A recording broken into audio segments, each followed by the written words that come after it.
Je suis née dans un petit village dans les Pyrénées-Atlantiques, à Setz-Mobec. Déjà enfant, je désirais être religieuse. Je suis rentrée alors en 1964, novice, on ne venait qu'une fois par an à Lourdes. Mais j'ai connu où on portait les petits déjeuners à la grotte, aux malades. Parce que les malades communiaient, il fallait être à jeun. Alors ils allaient à la messe de bonne heure et puis après on leur portait le petit déjeuner à la grotte.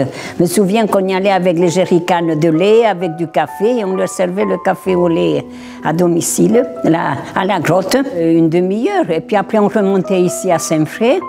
Après nous on mangeait à 10h30 parce que les malades mangeaient après à 1h.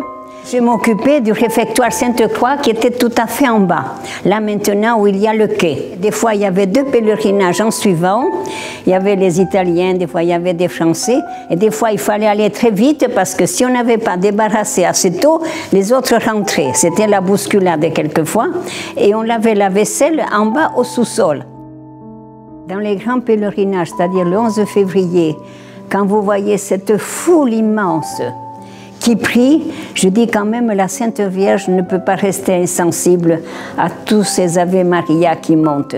Même si on les récite sans faire attention, je crois que ça doit être un bonheur pour la Sainte Vierge de voir que tout le monde prie ensemble, dans plusieurs langues et tout le monde prie ensemble. Moi je trouve ça que c'est très beau. J'ai fait mes 25 ans à Arles. J'ai fait mes 50 ans, j'étais en Égypte.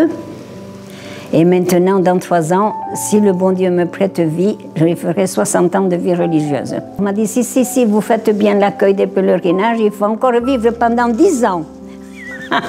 On vous dit ici à Saint-Fré, il y a une âme, parce qu'il y a les sœurs qui sont là et qui ont toujours été là.